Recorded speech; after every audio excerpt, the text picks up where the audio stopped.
नमस्कार, स्वागत आहे तुमचं पुन्हा एकदा आपल्या आवडत्या पॉडकास्टमध्ये, ज्यामध्ये आपण हेल्थ, वेल्थ आणि सक्सेस या विषयावरती चर्चा करत असतो.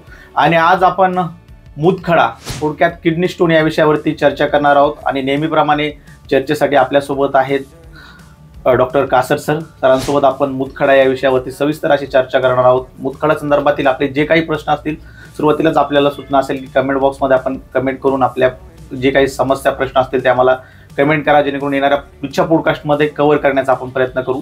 तर जास्तीचा वेळ न घेता आपल्या आजच्या विषयाला, आजच्या पॉडकास्टला आपण सुरुवात करूयात. सरांचं स्वागत करतो. सर, पुन्हा एकदा आपल्या स्टुडिओमध्ये नमस्कार. सर, आज आपला विषय आहे मूतखडा, किडनी स्टोन. तर सुरुवात यापासून करूयात की किडनी स्टोन, मूतखडा म्हणजे नेमकं काय, या प्रश्नापासूनच आपण सुरुवात करूया. तसा समाज मनात किंवा समाजात जेवढे काही डिसीज होते यातला खूप प्रमुख विषय तुम्ही आज निवडला. बरोबर. खरं तर हा विषय एवढा सेन्सिटिव्ह आहे की यावर कमीत कमी 10 पॉडकास्टचे व्हिडिओ बनतील. बरोबर. मूतखडा एवढा डीपमध्ये हा विषय आहे. बरोबर. आता आपण प्रश्न विचारला की मूतखडा म्हणजे नेमकं काय. बर. तर जेवढं आपण आपल्या शरीरात इनटेक करणारे घटक, मग काही अन्नातून असेल, काही पाण्यातून असेल, तर बऱ्याच वेळेस क्षारयुक्त पाणी, ज्याचं TDS जास्त असं, अशा पाण्यातून सुद्धा किडनी स्टोन होतो, मूतखडा होतो. त्याच्यानंतर काही लोक जास्त नॉनव्हेज करणारे असते, त्याच्यामध्ये कॅल्शियमचं प्रमाण वाढतं. बरोबर. ते अनवॉन्टेड कॅल्शियम सुद्धा ज्यावेळेस ब्लडमध्ये सर्क्युलेट करतं तर किडनीच्या फिल्ट्रेशनमध्ये ते काही डिपॉझिटिंग होऊन बरोबर कॅल्शियम ऑक्सलेट नावाचा किडनी स्टोन तिथं तयार होतो. त्यानंतर बऱ्याच लोकांना हायपर ॲसिडिटी असते आणि त्यांच्या शरीरात युरिक ॲसिडचं प्रमाण वाढतं. बरोबर. तर युरेटिक सुद्धा मूतखड्याचा मिळतो. पुन्हा स्टू व्हाईट आणि अशा काही 2-3 प्रकारचे मूतखड्याचे प्रकार आहेत जे किडनीमध्ये आपल्याला सापडते. बरोबर. तर मूतखड्याचे जे सुरुवातीचे लक्षणं कोणते असतात, जेणेकरून आपल्याला समजलं पाहिजे की आपल्याला मूतखड्याचा त्रास होतोय, लवकर त्याचा उपचार जर आपण घेतला तर मला वाटतं लवकर त्याच्यापासून आपण मुक्त होऊ. तर सुरुवातीची लक्षणं काय असतात मूतखड्याची? तर मित्रांनो, मी तुम्हाला आणखी एक गोष्ट आवर्जून सांगतो की बरेच लोक ज्यांना मूतखडा होतो त्यांच्या प्राथमिकतेत हे लक्षात येत नाही. मूतखड्याची सुरुवात ही बॅक पेनपासून होते. आपल्या पाठीचा भाग पहिल्यांदा दुखायला सुरुवात होतो आणि आपल्याला असं वाटतं की आपली पाठ दुखीच आहे. पण ज्यावेळेस ते फ्रंटलला येईल, समोरच्या बाजूनं आणि बॅकच्या बाजूनं, ज्यावेळेस आपलं पोट दुखतं आणि आपल्या कुठल्या तरी एका जवळच्या तज्ज्ञाकडे जातो आणि त्या तज्ज्ञाला सांगतो आपण की माझं पोट दुखतंय. बरोबर. मग ते पहिला प्रश्न तुम्हाला डॉक्टर हाच विचारणार की तुमचं पाठीमागे समोर 2 साईडला पोट दुखतंय का. आणि जर आपण हो म्हटले तर तात्काळ तुमची सोनोग्राफी किंवा अल्ट्रासोनिक किंवा CT स्कॅन, MRI करून त्या किडनी स्टोनचं निदान केलं जातं. पण नेमका मूतखड्याचे किती प्रकार आहेत, किती प्रकारचे वेगवेगळे मूतखडे असतात की सगळे? आता मूतखड्याचे प्रकार आणि त्याचं लोकेशन हा एक खूप महत्त्वाचा भाग आहे. पहिलं तर मी तुम्हाला सांगितलं की कॅल्शियमचा एक मूतखडा असतो आणि कॅल्शियम ऑक्सिडेस. आता ऑक्सिडेस नावाचा आणखी एक आम्ल आहे बघा. बऱ्याच डॉक्टर बांधव हे सांगायचं टाळलं जातं किंवा सांगितलं जात नाही की ऑक्सिलेटचा असणारा किडनी स्टोन नेमका काय त्रास देतो. तर ऑक्सिलेट हे काय करतं की त्या कॅल्शियमचं जिथं स्टोन तयार झाला त्याला अंकुचीदारपणा आणतं. अंकुचीदारपणा आणलं की ते टोचतं पोटामध्ये. म्हणजे असे काट्यासारखं ते तयार होतं. ऑक्सिलेट त्यावर जमा होऊन एक काटेरी आकार धारण करतं आणि मग ते टोचतं आणि मग असं किडनी स्टोनवालं पेशंट जवळपास असं लोळतं, इतकं हायर पेन त्यांना होतं. बरोबर. आता हा झाला कॅल्शियम ऑक्सिलेटचा. दुसरा असतो युरिटेकचा. आता युरिटेकचा किडनी स्टोन हा बहुतांशी लेफ्ट साईडच्या डाव्या बाजूच्याच किडनीमध्ये आढळून येतो, उजव्या बाजूत येत नाही. कारण लिव्हर उजव्या बाजूला आहे आणि त्याचा सर्क्युलेशन सिस्टीम, ॲसिडिक जेवढं काही फिल्ट्रेशन आहे ते सगळं डाव्या बाजूची किडनी करत असल्यामुळं युरिटेकली जे आहे तर ते डाव्या किडनीत मिळतं. बरोबर. त्याच्यानंतर स्टू व्हाईट नावाचा एक हे मिळतो. आता याच्यात काय होतं, हे सगळ्याचं लोकेशन वेगवेगळे आहे. मुळात सांगू का तुम्हाला की एक 4.5 इंचाची किडनी, बर 4.5 इंचाच्या किडनीमध्ये 5 कप्पे असते. बरोबर. एका कप्प्यामध्ये पुन्हा 3 पिरॅमिड वेगवेगळे. आणि एका पिरॅमिडमध्ये 70,000 नेफ्रॉन्स. अरे बाप. म्हणजे आपल्या एका किडनीमध्ये 10,50,000 नेफ्रॉन्स म्हणजे फिल्ट्रेशन आहे. अरे आणि बाप. त्याच्यातून आपलं पाणी आणि रक्त शुद्ध होतं. जेवढं जगाच्या पाठीवर एवढं चांगलं फिल्ट्रेशन कोणतंच नाही, कुठलंच असू नाही जे शकत ईश्वराने नाही. आपल्याला दिलंय. बरोबर. पण तुमची आमची एकच सवय आहे की त्यावर निग्लेक्ट करायचं, त्याच्यावर लक्ष बरोबर. द्यायचं नाही. बरोबर. आणि लक्ष न दिल्यामुळं मग किडनीचे वेगवेगळे आजार होते.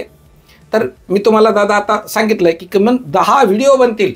बरोबर. एवढं डीप त्या किडनी बद्दल आपल्याला सांगता येईल. बरोबर. आता तुम्ही सांगितलं की किडनी सारखं जे फिल्टर आपल्याला निसर्गानं दैवानं दिलंय त्याच्यासारखं कोणतंच फिल्टर नाही, आणि हे तेवढंच खरं आहे.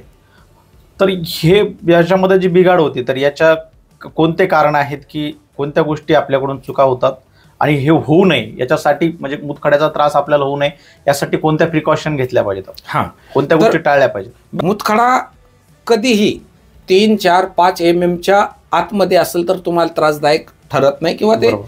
तेवढा त्रास जाणवत नाही. 5, 7, 8, 10 mm नंतर त्याचा बरोबर. त्रास तुम्हाला दिसायला लागतो.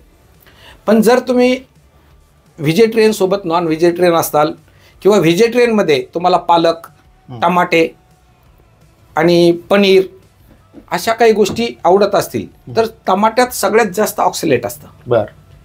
जे जास्तीत जास्त टमाटे म्हणजे गावरान टमाटे, ज्या बीज टमाट्याचं बीज जे असतं ना ते खाण्यात आल्याच्या नंतर बहुतांशीला ते होतं. त्याच्यानंतर पालकाचं सतत पालकाची भाजी, ठीक आहे, हप्त्यात 1-2 वेळेस तुम्ही खाऊ शकता. बरोबर. पण हे सगळं टाळायचं असेल तर तुम्हाला जास्तीत जास्त पाणी पिणं गरजेचं आहे. बरं. जर तुमचं 20 किलो वजन असेल तर 20 किलो वजनाला 1 लिटर पाणी, तुमचं 60-70 किलो वजन असेल तर 3.5 लिटर, तर ही तुमच्या शरीराची नीड झाली, गरज झाली. बरोबर. त्यावर तुम्ही जेवढं जास्त पाणी प्याल तेवढं तुम्ही निरोगी राहाल किंवा तुम्ही त्या व्याधीपासून स्वतःला दूर ठेवू शकता, ज्याला आपण किडनी स्टोन म्हणतो. तर याच्यावरती सध्या आयुर्वेदामध्ये कोणकोणते उपचार आहेत उपलब्ध आहेत आपल्याकडे? आयुर्वेदामध्ये उपचार आहेत, घरगुती सुद्धा उपचार आहेत. आयुर्वेदामध्ये गोखरू काढा यावर सगळ्यात चांगला प्रभावी काम करतो. त्यावर पुनर्नवासव चांगलं काम करतं. अशा कितीतरी औषधी आपल्याला सांगता येतील ज्या मूत्रल स्वभावाच्या आहेत आणि त्या ह्या किडनी स्टोनला क्रॅक करण्याची सुद्धा ताकद ठेवते. बरोबर. आता जर आणखी आपल्याला काही घरगुती असा एखाद्याचा समजा 10, 11, 12 mm खडा असेल आणि डॉक्टरनी त्यांना सांगितलं की ऑपरेटिंग शिवाय हा निघू शकत नाही. बरोबर. तर गोखरू काड्यासोबत म्हणजे तुम्ही जर समजा एक 100 ग्रॅम गोखरू, 100 ग्रॅम जव आणि 100 ग्रॅम कुलिथ, ज्याला हुलगं म्हणतो आपलं ग्रामीण भागात हुलगं, बरोबर, हे 100 ग्रॅम घेऊन त्याला थोडंसं काबडतोबड कुटलं आणि त्याला 2 लिटर पाण्यात उकळायचं. त्याच्यात थोडंसं सेंदो मीठ आणि थोडंसं हिंग टाकायचं. बरोबर.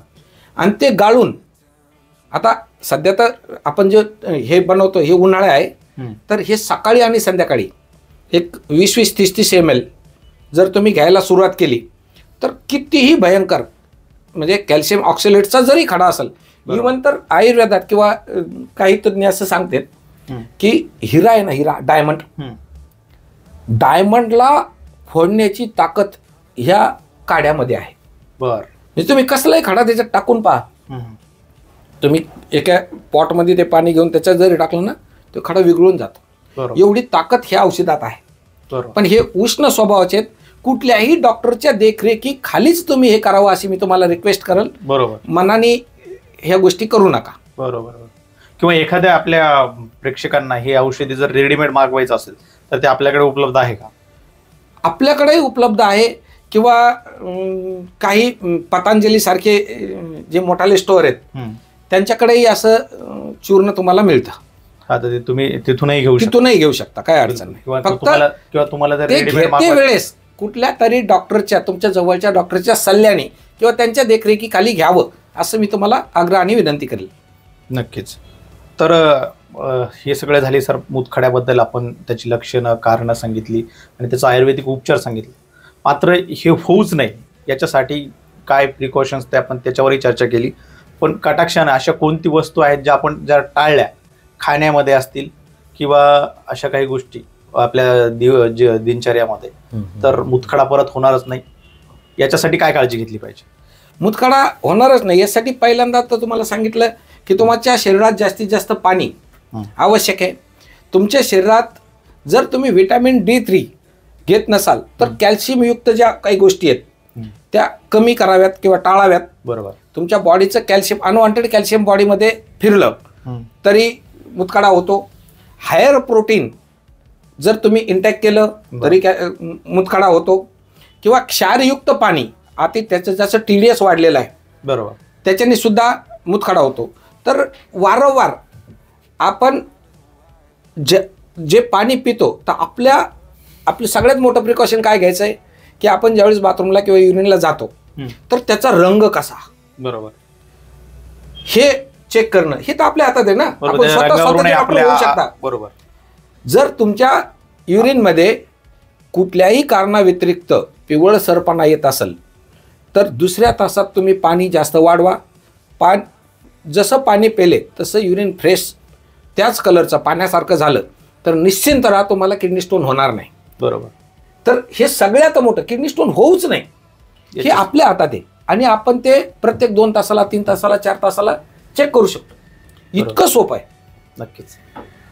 सर, तुम्ही मुतखडा किडनी स्टोन या आजारावरती खूपच छान आणि सोप्या शब्दामध्ये म्हणजे हा सगळा आजार, त्याची कारणे, लक्षणे, आयुर्वेदिक घरगुती उपाय आणि आयुर्वेदिक उपाय आम्हाला समजून सांगितलेले आहेत. या व्यतिरिक्तही तुमचे काही प्रश्न असतील, समस्या असतील तर मला वाटतं तुम्ही त्या कमेंटमध्ये आम्हाला विचारा.